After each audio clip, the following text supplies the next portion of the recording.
Նույնատապանում հյուրընկալել եմ հանրային գործիչ դասախոս Միքայել Հայրապետյանին, պարոն Հայրապետյան, շնորհակալ եմ հրավերն ընդունելու համար։ Մեր նախորդ հարցազրույցի ժամանակ ասացիք տարածաշրջանում նայողի փոփոխություն է, Ռուսաստանը հեռանում է այդ համատեքստում եւ հանձնում է տարածաշրջանը Թուրքիային։ Հիմա ես ուզում եմ մենք այստեղ դիրքավորենք ԱՄՆ-ին, ինչպես կդիրքավորեք եւ ըստ այդմ նաեւ ԱՄՆ փոխնախագահի այցը ինչ է նշանակում։ Էլի ոչինչ չի փոխվել, այո, տարածաշրջանում լուրջ խորքային գլոբալ փոփոխություններ են տեղի ունենում, ընդունում հանձնման process, բայց միևնույն է, տարածաշրջանը դեռևս Ռուսաստանինն է, պարզապես Ամերիկայի կամ Արևմուտքի, այսպես ասած, չափաբաժինը մեծանում է այստեղ, որովհետև Ռուսաստանը միայնակ չի կարողանում տիրություն անել, տեսեք, նատոյական Թուրքիային բերեց Աղդամում, մինչև հիմա այնտեղ է դեռ թուրքական զորքերը իրենց մեջլիսի հատուկ որոշմամբ իրավունք ստացան Ադրբեջանում գտնվել։ Իսկ Միացյալ Նահանգների տոկոսաբաժինը, քանի որ մեծացել է, նրանց համար սա ճանապարհ է ընդհանրապես եւ Ռուսաստանին հերթական անգամ հնարավորին շատ դուրս մղելու գործընթաց։ Բնականաբար եկել է, որ Ռուսաստանի փորոտիկի տակ եւ այստեղ եւ Փոքր Ասիայում, ներողություն, Միջին Ասիայում, Կենտրոնական Ասիայում այնտեղ դիրքավորվի, թե այնտեղ Չինաստանը մրցակից է հանդես գալիս նաև, այնտեղ 3 խաղացողներ կան, Կովկասից էլ, Հարավային Կովկասից Ռուսաստանին ինչքան հնարավոր է շատ դուրս բերեն։ Եվ այստեղ ոչ թե եկել էր Հայաստանի սիրուն աչքերի համար կամ Հայաստանին լավություն անելու համար, ոչ թե Ադրբեջանի սիրուն աչքերի համար եւ Ադրբեջանին լավություն անելու համար։ Մենք ոչ թե սուբյեկտ ենք, մենք Ադրբեջանը, Վրաստանը, այլ մեծ խաղացողների համար օբյեկտներ ենք, ինչպես Զբիգնև Բժեզինսկին էր ասում, հա, խաղատախտակը ճատրակի դրված է, եւ այնտեղ այդ քարերն ենք, որոնք տեղաշարժում են խաղացողները։ Հիմա փորձում են մեզ տեղաշարժել, ոնց որ թե եւ Հայաստանը եւ Ադրբեջանը մի քիչ դաժան բառ է ասում, դաշնակցած իրար հետ անելանելությունից ելնելով կամ գուցե տեր փոխելու իրենց պատրաստակամությունը հայտնելով ընթառաջ են գնում։ Ռուսաստանին աստիճանաբար այստեղից դուրս մղ։ Այդտեղ Հայաստանն ու Ադրբեջանը այո դաշնակիցներ են։ Պարոն Հայրապետյան, այդ դեպքում ԱՄՆ-ի ազդեցության մեծացումը Թուրքիայի ազդեցության հետ ավելի շատ հակադրության մեջ է լինելու, թե այստեղ մենք տեսնելու ենք Թուրքիա-ԱՄՆ համագործակցություն, ինչպես եք դա բացատրում մեկնաբանում։ Դա լրիվ ուրիշ բանաձև է։ Երկրորդ համաշխարհային պատերազմից հետո էլ աշխարհը երբ որ վերաբաժանված էր եւ ոնց որ թե մեծ հաշվով կիրառվեց մինչև վերջին շրջանը դեռ շարունակում է ավտոշոկերով այդ կիրառումը շարունակվում է, այնտեղ ամեն մի տարածաշրջանում կոնկրետ մի հատ կիսահեգեմոն պետություն էր, որը պատասխանատու էր տարածաշրջանի համար, որևէ, ասենք, Խաղաղօվկիանոսյան արևելյան հատվածը, եւ եթե Միացյալ Նահանգների տիրապետության տակ էր զեկուցումներ այնտեղ թե քո քաղաքականությունն այսպես են տանում այս պետությունների շրջանակում, եթե խորհրդային միության, ուրեմն այսպես են տանում։ Այստեղ Թուրքիան Միացյալ Նահանգները ինչ որ անի, դրանց մի զգալի մասը անելու է իր դաշնակից Թուրքիայի միջոցով։ Այսինքն տարածաշրջանային վերակացու սատրապ Թուրքիան է նշանակված, դա հստակ երևում է արդեն մի քանի տարի է։ Հիմա մենք Թուրքիայի ոտքը պիտի գնան Հայաստանն ու Ադրբեջանն ըստ էության, շատ հազվադեպ խնդիրներում միայն ուղիղ կապով Միացյալ Նահանգների հետ, որ Թրամփն ասեց կզանգեք, այնպես որ տարածաշրջանում հեգեմոն դերը հանձնարարված է միջին օղակին, իսկ այդ միջին օղակը Թուրքիան է, Միացյալ Նահանգների նատոյական դաշնակիցը։ Հիմա ԱՄՆ-ի հետ ձեռք բերված պայմանավորվածությունները համագործակցության մասին միջուկային անվտանգության, կիսահաղորդիչների, ռազմական անվտանգային ոլորտներում, սրան ինչպես է նայելու Թուրքիան։ Արդյոք այս համագործակցությունը ԱՄՆ-ի հետ ուղիղ, սա ուժեղացնելու է Հայաստանը, ավելի ինքնուրույն ու ինքնիշխան է դարձնելու եւ դրան ինչպես կնայի Թուրքիան, այսինքն այստեղ հակազդեցություն սպասել թե ոչ։ Չէ, բացարձակապես ոչ։ Թուրքիան ինքը ինքնուրույն քաղաքականություն չի որոշելու Հարավային Կովկասում, պարզապես Ռուսաստանից մի զգալի տոկոսաբաժին անցնում է Միացյալ Նահանգներին եւ այդ զգալի տոկոսաբաժնի ընդամենը խնամատարն է, գործակատարն է Թուրքիան, ինքնուրույն լուրջ քաղաքականություն այստեղ իրացնելու կարող է իրացնել այնքան, որքանով մինչև հիմա էր իրականացնում, ասենք ինքն էր խոսել Միացյալ Նահանգների հետ, Ռուսաստանի հետ համաձայնություն ձեռք բերել, որ եկեք Ղարաբաղը հայերից վերցնենք եւ տանք մնացած շրջաններն էլ հետը վերցնենք եւ տանք դրա գինն էլ են կլինի Ռուսաստանին ասել էր քեզ համար այն կլինի գինը որ ուկրաինական պատերազմում ես քեզ համար փոքրիկ մեր շնչափող կլինեմ աշխարհի հետ կապվելու իսկ Միացյալ Նահանգներն էլ ասել էր հիմա չես ուզում Ռուսաստանին մի փոքր ավելի եմ հեռացնում տարածաշրջանից։ Ես քո դաշնակիցն եմ, դու ինքնուրույն չես կարող այնտեղ մտնել առայժմ, իրոք այն ժամանակ ինքնուրույն չէր կարող մտնել եւ չէր մտնում 20 թվականին։ Հիմա փոքրիկ ինքնուրույն ինչ որ բան անում է, բայց դա ոչ դա Հայաստանի շահերից է բխելու տնտեսական եսի ինչեր, ոչ էլ Ադրբեջանի համար, չէ։ Դիվերսիֆիկացված անելու են եւ Թուրքիան էլ զեկուցողն է լինելու Միացյալ Նահանգներին, թե ինչ քաղաքականություն է տարվում։ 1000-ից մեկ գուցե կհարցնեն մեր Փաշինյանին կամ նրանց Ալիևին։ Դուք դրա համար ժպտացիք, երբ ես արտաբերեցի այդ ինքնիշխանություն, անկախություն բառերը։ Իհարկե, դրանք լրիվ ուրիշ բաներ են, դրանց ակունքը չունենք մենք։ Տեսեք, Ադրբեջանը մաստեր կլաս է ցույց տալիս Ալիև, էլի նախանձելի է պարզապես, ցավալիորեն նախանձելի է։ Ինքը այդ հիմքերը փորձում է ստեղծել իր դասագրքերից սկսած, հա, ինչ արժեքներ է տալիս եւ ելքային տվյալները 10 տարի հետո, 20 տարի հետո ինչպիսին են լինելու։ Այնտեղ առասպել չունեցող ժողովրդի համար առասպել է սարքում, հերոսականության առասպել։ Չկա մի ժողովուրդ, որ առասպելի վրա սարքված չլինի։ Մենք մեր պատմությունը, մեր գիտակցությունը, մեր ինքնության զգացողությունը առասպելազերծում ենք, մենք դրանք կտրում եւ դուրս ենք նետում։ Այստեղ է որ մենք տանուլ ենք տալիս Ադրբեջանին, երբ որ կզգացվի, որ մենք արդեն ավելորդ օղակ ենք, եթե առասպելը չունես, երբ որ քո լեզվի դերը չես գիտակցում, երբ որ գիտության ասպարեզում դու անմրցունակ ես, մենք տեսնում ենք, թե ինչ խայտառակ քաղաքականություն է Հայաստանում տարվում, մենք տեսանք, թե թեկուզ հենց մենակ այդ ընդունելությունը, ասենք Երևանում եւ Բաքվում ինչպես ընդունեցին, ըստ էության աշխարհի մեծագույն կայսրության ղեկավարներ, փոխղեկավարներ եկել այստեղ։ Այնպես չի որ առաջի անգամ է դա տեղ ունեն։ Մեր տարածաշրջանում ես հիշում եմ, որ Բուշնեկով Շևարդնաձե հետ պարում էր Թիֆլիսում։ Շևարդնաձեն էլ Բուշի անունով փողոց կոչեց։ Ներողություն Շևարդնաձեն, ասացի 1000 ներողություն Սաակաշվիլին։ Սաակաշվիլին Բուշի անունով փողոց կոչեց Թիֆլիսում։ Բաթումում բացել էր Ալիևի արձանը։ Այնպես որ եթե 1000 անգամ շնորհակալություն էր հայտնում մեր Փաշինյանը իր խոսքում, իդեպ ասեմ, եզակի անգամ էր, որ անթերի անխոցելի խոսք էր պարոն Փաշինյանի խոսքը, երբ որ համատեղ ասուլիս արեցին։ Հիշում եմ, որ դրանից հետո, երբ որ ընկերներից հետ խոսում էի հեռախոսով, մի քանի րոպե, մի 2 ժամվա ընթացքում մի քանի ընկերներից, ասի ես դե անգլերեն չգիտեմ, եթե թարգմանությունը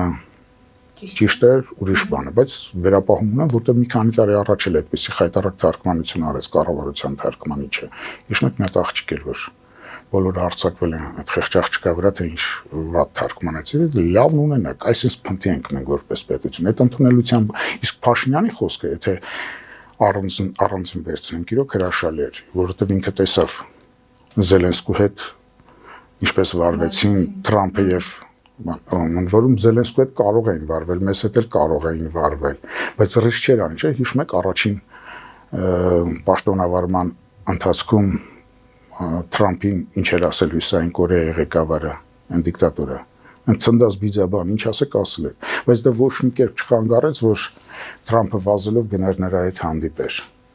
Բայց եթե Զելենսկին է, Զելենսկուն կարող է, չէ՞, ոնց որ ասենք սալիթաղում, մասիվում բանում ռազմորկա լիներ, էլի։ Միած շնորհակալություն ասա, բայց գլխարկ ինչի չես դրել։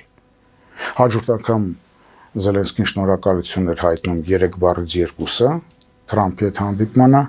իսկ մեր Փաշինյանն էլ գլխարկը դնում է հիմա ամենտեղ։ Այնպես որ մենք քաշերի տարբերությունը հասկանանք եւ մեր ոտքը մեր վերմակին համապատասխան մեկնենք, ինչպես դա ժամանակին սովորեցրել էր Խորենացին, որ ասում էր մենք թեև փոքր ածու ենք, բայց այստեղ էլ հիշատակության արժանի գործեր եղել են այդ փոքր ածուի գաղափարը, բայց որոնք են, որ հիշատակության արժանի կլինեն մեծերի ցուցակում, մեծերի պատմության մեջ, մեծերի քաղաքականության մեջ, մենք ինչքանով կկարողանանք ազդել դրա վրա, մենք հանկարծ նորից խապս չընկնենք, իսկ մենք խապս ընկել ենք ուղիղ 100 տարի առաջ կամ 140 տարի առաջ մենք խապս ընկել ենք, հիմա նորից չընկնենք, ռուսները մեզ փորձելու են հակաթուրքական ճակատի առաջամարտիկ սարքել եւ հերթական մատաղացում սարքել մեզ եւ օգտագործել մեզ որպես մանրադրամ իրենց հետագա առևտրում։ Ամերիկացիներն էլ բնականաբար ստեղ չէին եկել էլի, որ ինչ որ մեզ համար ատոմը կանի հասլուծեին կամ չգիտեմ ռազմական նավակներ, մոտորանավակներ տրամադրեին Ադրբեջանին, եկել են Իրանին հրեողակի մեջ առնելու համար սահմանը կայունացնելու։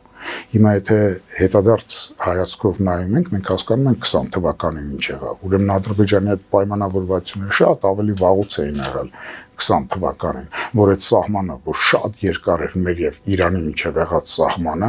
ասին չէ հայերին չի կարելի թողնել, որովհետեւ հայերը շատ օրինաչափորեն որպես բնական դաշնակից դիտարկում են Իրանին, եւ այդ սահմանը անվերահսկելի թողնել չի կարելի, պետք է տալ Ադրբեջանին։ Իրանիա փոքրիկ հատված է մնացել մեղրի, ասում են սա էլ է ձևով կվերցնենք եւ Իրանի շրջափակումը այս կողմից կիրականացնենք։ Մենք խոհեմություն կունենանք երևի այնքան, որ թույլ չտանք այստեղից որևէ փամփուշտ արձակվի Իրանի ուղղությամբ, անկախ նրանից ինչ վարչակազմ է Իրանում, Իրանը դեռևս գոնե մինչև հիմա մեր բնական դաշնակիցն է, իսկ դաշնակիցները լինում են եւ հաշվարկների արդյունքում տակտիկական եւ լինում են բնական դաշնակիցներ էլի որոշ ժամանակի համար։ Մեր բնական դաշնակիցն է Իրանը, ինչպես որ մենք ենք իրենը։ Հիմա Իրանը մեզ հետ կապված այդ փոքրիկ հատվածով Ալիևն ասում էր, չէ, պատահական խոսքեր չեն, որ ասում էր ոչ մի հայերես չեն տեսնելու, այսինքն հայերեն այնտեղ կանգնած չեն լինելու սահմանի վրա։ Այսինքն Իրանն էլ որ ուր տեսած թղսկանի նման դրանց մեծաբերան դեսպանն էլ էստեղ խոսա չէ հոխորտած բան։ Ենթով մեր թե մենք իր մոլեքի իշխանության ոչ ցանկացած վարչակազմ մեզ ձեռք է տալիս։ Մենք երկու անկիր ունենք այնտեղ ամբողջական Իրան եւ կայուն Իրան։ Թե չէ ով կլինի այնտեղ ղեկավարը, դա մեր խնդիրը չէ։ Մոլեքը կլինեն, շահը կլինի, թե դեմոկրատական երկիր կլինի, թե ազգայնական կլինի, թե կոնֆեդերատիվ կլինի կամ ֆեդերատիվ, մեզ չի հետաքրքրում, մեզ կարող է հետաքրքրել միայն այն, որ կայուն լինի եւ ամբողջական լինի Իրանը։ Հիմա Միացյալ Նահանգները հասկանալով, որ մենք այնքան էլ տխմար չենք, մենք իրոք կուզենանք, որ կայուն եւ ամբողջական Իրան լինի, ասում է ձեր գործը չէ, քաշվեկնիկում, դες էլ փոքրիկ հաբերով կտանք, բայց ձերի չենք տա։ Դուք այդ 5 միլիարդներ կտաք, 4 միլիարդ էլ հետո կտաք, դες համար ինչ որ բաներ կսարքենք, դուք էլ ձեզ կսնուցեք այն բանը, որ ձեր անվտանգության շեմը բարձրացվեց, որը ճշմարտությանը չի ակասում, այո, անվտանգության շեմը բարձրացվում է։ Քանի դեռ Միացյալ Նահանգների դրոշակը խփված կլինի այդտեղ, Ադրբեջանը որևէ քայլ չի կարողանա անել։ Ինչպես որ էլի պատմությունը ախրիտ բանաձևերը կամ պատմությունը դա արել է 20 թվականին, երբ որ Քազմ Կարաբեքիրը ամենալուրջ գեներալը Աթաթյուրքի, հա, Մուստաֆա Քեմալի, որ մարշ բրասոկով եկավ մինչև Գյումրի հասավ, ասաց այնքան եմ գնալու մինչև ռուսական դրոշակ տեսնեմ։ Մերն հասկացնում էր, որ հանձնվում եք ռուսներին, մայիսյան ապստամբություն էին արել ռուսներն այստեղ, բան չէ, որ ռուսական դրոշակ լինի, իմ խոսելիքը ձեզ հետ չի։ Դուք օբյեկտ չեք, դուք սուբյեկտ չեք, դուք օբյեկտ եք։ Ես Ռուսաստանի հետ եմ խոսելու, ոտնետ մի մաշիկ եք դրել, ուրեմն գնալու եմ։ Հիմա ամերիկյան դրոշակը զսպիչն է լինելու Ադրբեջանում, թե որքան կմնա, ես չգիտեմ։ Դες փաստաթղթերի 99 տարին։ Չէ, դա չէ։ Դա որտեվ եթե տնտեսական բաներով նայենք, դա ոչ մի բան է, գիտեք, ամբողջ մոլորակը մարդու արյունատար անոթների նման ճանապարհներով է լցված, եւ օդային, եւ ցամաքային։ Դա չի կարևոր, այստեղ դրոշակի խնդիրն է, ում դրոշակը խփված կլինի, եւ այդ դրոշի ստվերը ինչ տարածքի վրա ընկած կլինի։ Ֆելիչե ժամանակակից ատամնաբուժական կլինիկա։ Այստեղ հարմարավետությունն ու խնամքն առաջնային են։ Այստեղ կիրառվում են ատամնաբուժական ամենաժամանակակից տեխնոլոգիաներ, ճշգրիտ ախտորոշում, արդյունավետ բուժում, նուրբ փորձառություն եւ անհատական մոտեցում։ Սկսած սովորական մանրուքներից մինչև առաջադեմ ընթացակարգեր, այստեղ դուք գտնվում եք բարձր որակավորում ունեցող եւ փորձառու ատամնաբուժական մասնագետների ձեռքերում։ Մեր բարեկամական եւ հյուրընկալ անձնակազմն այստեղ է յուրաքանչյուր այցը հաճելի դարձնելու համար։ Ֆելիչե, ձեր առողջ եւ ամենաերջանիկ շպիտը սկսվում է այստեղից։ Եկեք եւ բացահայտեք նորարարության փորձագիտության եւ կարեկցանքի կատարյալ համադրությունը։ Վաճառվում է գերմանական հնաոճ դաշնամուր 1892 թվականի արտադրության ֆոն Մուրբախ, գտնվում է գերազանց վիճակում, գինը 15000 ԱՄՆ դոլար։ Հեռախոսահամար 094 115 310։ Երևան փոստը Գրանադայի ուզում, տեղեկացնում է։ Դրամական փոխանցումներ 1%-ով։ Օդանավով 1 փաունդը 2.99։ Նավով ուղարկեք մեկ արկղ, երկրորդ արկղը անվճար։ Ավտոմեքենաների փոխադրում անհավատալի արժեքներով։ Ինչպես նաև կահույք եւ մեծ չափի բեռների փոխադրում։ Jackpot հագուստի խանութը երկրորդ մասնաճյուղն է բացել Գլենդելի սրտում, որտեղ կարող եք ձեռք բերել եվրոպական եւ ամերիկյան ընտիր հագուստեղեն, կոշկեղեն, աքսեսուարներ, պայուսակներ ամենահարմար արժեքներով։ Նաև կարող եք ցանկացած ապրանք պատվիրել եւ ձեռք բերել կարճ ժամանակում։ Jackpot-ի Գլենդելի հասցեն է 1135 North Pacific Avenue, հեռախոս 818 813 2252։ Jackpot հագուստի լավագույն կենտրոնը Գլենդելում։ 60-ից ավելի ճանաչված եվրոպական բրենդների ինքնատիպ, չկրկնվող եւ մատչելի ընտրանին Fortuna Home and Country House խանութ սրահում։ Նորավոճ սպասք եւ կահույք հորեկա բնագավառի համար, տեքստիլ տնտեսական ապրանքներ, ամեն ինչ գեղեցիկ կյանքի համար։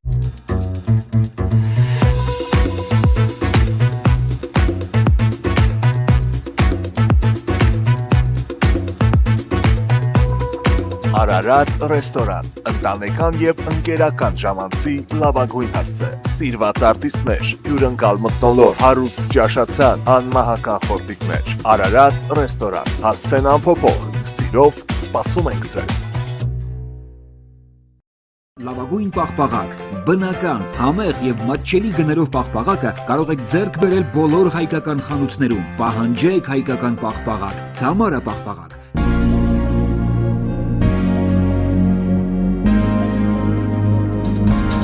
Տպագրեք ձեր գիրքը Նոյան տապան տպագրատանը, ինչպես նաև թերթեր, ամսագրեր, բուկլետներ եւ այլն։ Հասցեն քաղաք Երևան, Իսահակյան 28 առաջին հարկ։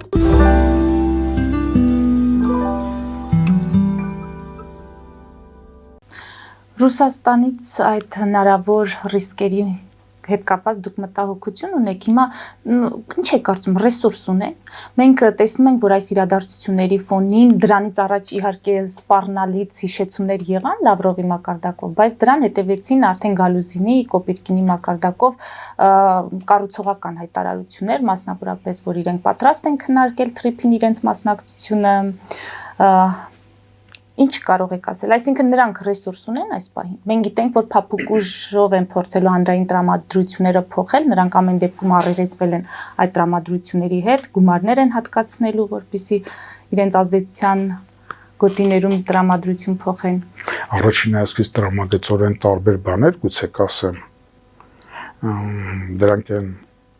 զուգահեռներն են, որոնք հատվում են։ Թեև գիտենք, որ սովորական մաթեմատիկայում չեն հատվում, բայց կա տեսություն, որտեղ հատվում են։ Ռուսաստանն այո, ռեսուրսներ չունի այնքան, որ իրեն պահի այնպես, ինչպես որ պահում էր, ասենք 2010 թվականին, 17 թվականին, 19 թվականին կամ 24 թվականին, իհարկե Ռուսաստանի ռեսուրսները քիչ են, բայց մյուս կողմից մենք իմանանք, մենք մեծ չափերով էլ կարողանանք դատել, որ ուխտն ինչքան ընկնի, կաշին մի շաբեր կլինի։ Դարձյալ պատմության տրամաբանությունը մեզ հուշում է, որ 1920 թվականին, երբ Ռուսաստանը մխրճված էր քաղաքացիական պատերազմի մեջ, մորթում էին իրար բոլոր կողմերից Ռուսաստանում, որ մազից էր կախված ռուսական իշխանությունը, բոլշևիկյան, երբ Պովոլժեում եւ Ուկրաինայի լայնատարած տարածքներում սովամահ էին լինում միլիոնավոր մարդիկ, Ռուսաստանը կարողացավ իրենը դարձնել, դարձյալ իրեն վերակցել ու վերացնել անկախությունները Ադրբեջանի, այնուհետև Հայաստանի, այնուհետև Վրաստանի։ Այսինքն հենց չասենք, էլի սև ու սպիտակով չդատենք, էլի բազմերանգ է խնդիրն էլ մեկ անհայտով խնդիր չէ, որ երկրորդ դասարանում մի հատ X-ով խնդիր են լուծում երեխեքը։ Անհայտները բազում են եւ այստեղ լուրջ մաթեմատիկա է պետք, ոչ թե թվաբանություն, ավելին բարձրագույն մաթեմատիկա է պետք իմանալ խնդիրը լուծելու համար։ Սա մեկ որ ուխտն ինչքան ընկնի, կաշին մի շաբեր կլինի, եւ երկրորդ այո, Ռուսաստանը այնքան ուժ չունի, որ եթե ուժ ունենար, չէր համաձայնի, որ փայաբաժին տար Միացյալ Նահանգների դաշնակից Թուրքիային։ Փայաբաժին չէր տա Կովկասում։ Տվեց, մեզանից առաջ էլ տվեց, տեսեք Վրաստանին տվեց, բայց հիմա հետո Ղորմիայի մասնակի ճանապարհի վրա են, չէ, Վրաստանում դրեց Իվանիշվիլի։ Այդ Սաակաշվիլին լավ է հիմքերը դրել, ինչքան հետ գնում են դեռ մինչև վերջ նորից չի վերադարձել կոռուպցիայի գիրկը կամ այդ անպետական մտածողության գիրկը Վրաստանը։ Մնացել էին Հայաստանն ու Ադրբեջանը, հիմա սրանց էլ մասնակի տանում է։ Հիմա իրենք պայմանավորվել են, ճիշտ է, Ալյասկայում ոչ ես ոչ դուք չեք եղել, չգիտենք ոնց են կիսել աշխարհը, որ կիսած են, մենք դրա արձագանքներն ենք տեսնում, քայլ առ քայլ գնում են։ Մենք ընդհանրապես կռահումներ կարող ենք անել, թե ում է հանձնված, ինչ չափաբաժնով են ներկայացված լինելու գերտերությունները։ Գուցե երկուսը միասին Չինաստանին են այստեղից դուրս մղում։ Գուցե մի ուրիշ դասավորության դեպքում Չինաստանի հետ են Ռուսաստանին դուրս մղելու։ Այսինքն մենք դերակատարներին շախմատի տախտակի վրա ճիշտ տեղերում պիտի կարողանանք դասավորել, որպեսզի թեկուզ մեզ դիտարկում են որպես խաղաքար, մենք ամբողջ խաղատախտակը կարողանանք պատկերացնել։ Դրանից կախված է Հայաստանի վաղվա օրվա պայծառությունը, ինչ մակարդակի երկիր կլինենք։ Բանանային կամ ծիրանային հանրապետություն կլինենք, թե մեզ մի քիչ գոնե բանի տեղ կդնեն։ Տեսեք, ծավալներով Հայաստանի շատ ավելի փոքր երկիր է Իսրայելը, բայց ինչպեսի քաշ ունի տարածաշրջանային, որ Թուրքիայի նման հզոր, հա, երկրի, որ չգիտենք էլ ատոմային զենք ունի արդեն թե չունի։ Իհարկե դա այդ ռուսական հրեշն արեց, ատոմակայան բացեց այնտեղ, չէ, որից այն կողմ մեկ քայլ է կամ երկու քայլ է միջուկային զենք ունենալը։ Իրանում էլ բացեց Բուշերի ատոմակայանը, Ռուսաստանն արեց։ Այնպես որ մենք պիտի ամեն մեկին իր տեղը դնենք, մենք չպիտի հրճակենք կամ չպիտի նույնիսկ այդպես անկալենք աշխարհը, որ ունենք կոնկրետ թշնամիներ եւ կոնկրետ բարեկամներ։ Մենք պիտի հասկանանք, որ այստեղ խաղ է եւ այդ խաղը պիտի խաղանք պրոֆեսիոնալի նման, ոչ թե ասենք խաղատախտակի են կողմում բարեկամս է նստած, արիկելնես մի պարտիան նվիրեմ իրեն, էլի չէ, այդպես կամ երեխու շախմատ խաղալ ես սովորեցնում, մենք չէ՞ որ երեխես արիկարվեմ թող իրեն լավ զգա, ոչ, դու այդ դեպքում այդ երեխայի թշնամին ես, որտեղ ինքը երբեք շախմատ խաղալ չի սովորի։ Մենք հասկանանք, որ չունենք մշտական բարեկամներ եւ մշտական թշնամիներ, այլ ունենք մշտական շահեր, մնում է այդ շահի գիտակցումն ունենանք։ Եվ ամենևին ական չկախանք պարոն Փաշինյանի ոնց ասեմ, որ պոլիտկորեկտության շրջանակներում լինի, պարոն Փաշինյանի այն հոխորտանքին, թե դեմ է, որ կան հավերժական թշնամին, այդ բանաձևին իբրև թե կան հավերժական թշնամիներ եւ հավերժական բարեկամներ, ամոթ է, էլի, հաստատ ինքը Չերչիլ չէ կամ Լորդ Քերզոնը չէ։ Մարդիկ գտել էին այդ բանաձևը, լավ կլներ, որ մենք եւ որպես պետություն, եթե դա անցալենք, մեր լեվելը կբարձրացնենք եւ որպես ազգ վերջապես համայնքայինից պետական ազգ կդառնանք։ Այսինքն հայտարարությունները անցալված չեն, իրենք այդ հայտարարությունների խորքը չեն հասկանում։ Ովքեր։ Փաշինյանը իր իշխանությունը, իր իշխանության ներկայացուցիչները, որտեվ ըստ էության ասում է, որ այո, մենք չունենք հավերժ բարեկամներ։ Չէ, դրան դեմ գնաց, մերժում էր դա, հասկանում եք։ Եվանի գյուղից եկել Լորդ Քերզոնին ու չգիտեմ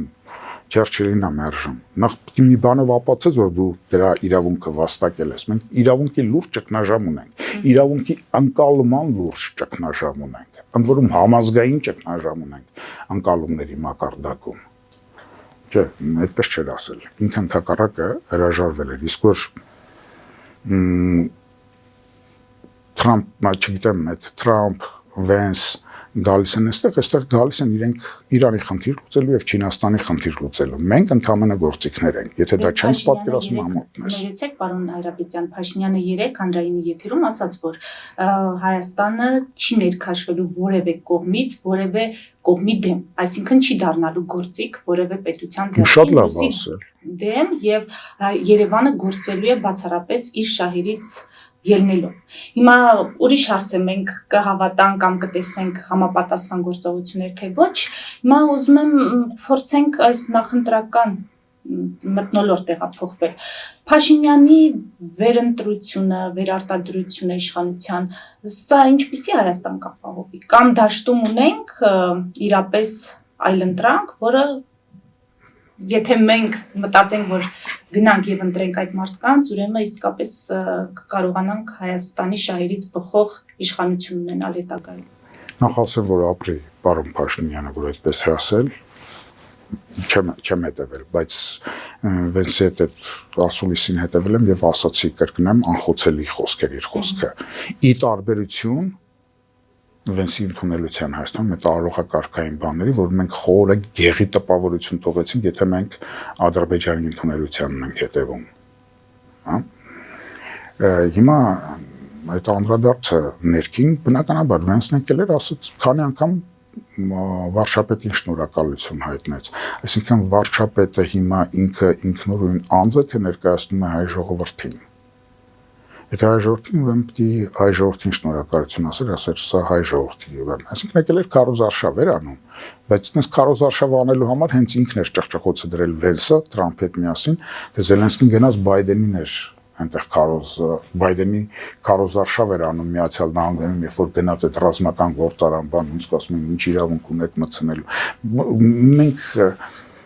էլի սև ու սպիտակի մեջ չմտնենք, էլի, սրանք բազմաթել հանգույցներ են։ Մենք չի որ ցարի բոգն են, հա, Թրամփը կամ Վենսը։ Տեսեք հայտարարություններ արել չէ՞ մեր ցեղասպանության հետ կապված։ Ընդ որում Միացյալ Նահանգների Սենատ, չգիտեմ, նախորդ նախագահը Բայդենը, հա, այդ բառն արտաբերել էին, բայց անմիջապես հանեց։ Բա որ տենց հանող էր, բայց տղա էր Զելենսկու վրա էր ուժը պատում, նեղմնկած պետության, որ արնակամ լինելով սեփական պետականությունն է պաշտպանում միջազգային հրեշ Պուտինից։ Բա չհաներ, բա Թուրքիան մի հատ փղկարեց վախեցար։ Այսինքն տեսեք իրենք շահերով են առաջնորդվում, իրենց ինքնասիրության, նույնիսկ անձնական ինքնասիրության, թեկուզ բոլորն էլ նենց մանավանդ Թրամփի պարագայում ասել է շիզոֆրենիայի մակարդակի, չէ՞, մերոնք էլ թող Սպարտակիադայի մեդալ տան բան անեն, հա, Թրամփին շատ ուրախանում է այդպիսի զիզի բաներով։ Տեսեք, բայց սա էլ է սփող նախագահն էլ, որը իդեպ շատ դուրս գալիս է մանավանդ Եվրոպայում իր խոսքը։ Ես շատ ուշադիր լսել եմ նույնիսկ 2 անգամ, երբ որ Եվրոպացիների առաջ, 5 տարի առաջ էր, որ ելույթ ունեցավ։ Ասի վերջապես ծնվեց Ամերիկայում, էլ եկավ առաջին իդեալիստ պրագմատիկը։ Բայց չէ, ասում եմ, ես առաջինն եմ, ես առաջինի ֆենոմենը կա, որ է Թրամփի ճանապարհով ես անցա առաջինը։ Գնացի Բաքվում էր ասել, չէ՞ դա։ Այսինքն մենք պետք է եւ անձնական կոնստրուկցիան դրանց փսիխոգրամաները հաշվի առնենք, բայց չպիտի բացարձակացնենք, որովհետեւ մյուս կողմից էլ կան պետական բաները, շահերը։ Պետական շահերը հաշվի առնելով Թրամփը, ասում եմ, Կիմ Ըրսն, թե ինչ է դրան, հա, Կիմ Չենին, հա,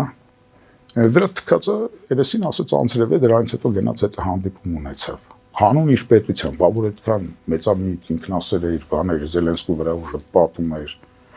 Այսինքն մենք այս հանգույցները իսկ Փաշինյանի էլի շրջանակներ կան, ահազանգում են, ասում են Փաշինյանի իշխանությունը, եթե 2026 թվականի հունիսի 7-ից հետո շարունակվեց, Հայաստանը կործանվելու է։ Ուրեմն այդ եղերամայրերի, որ նախաքրիստոնեական Հայաստանում կար, այդ ինստիտուտը շատ վատ ինստիտուտ է, եկա բայղոշություն անեն, էլի։ Փաշինյան չէ, սուպեր Փաշինյան լինի կամ անտի Փաշինյան լինի, Հայաստանը չի կործանվելու, եթե չի կործանվելու, եթե այնտեղ պայմանավորվածություններ չկան։ Իսկ մենք բոլոր նշաններից տեսնում ենք, որ այդպիսի պայմանավորվածություններ չկան։ Իհարկե Փաշինյանի ժամանակ գուցե մի քիչ ավելի վատ կլինի կամ մի քիչ ավելի լավ կլինի, Եթե հանկարծ ուրիշ ինչ-որ մեկը գա, իսկ ինքը գալու է։ Ասեք, բերեց այդ մարդը էլ էր Փաշինյանի քարոզարշավ էր անում, ոնց որ ասցի Զելենսկին գնացել Բայդենի քարոզարշավ էր անում։ Իսկ նման բաները չեն ներմում։ Եթե այնտեղ համընկնումներ չկան ռուսական եւ Միացյալ Նահանգների շահերի,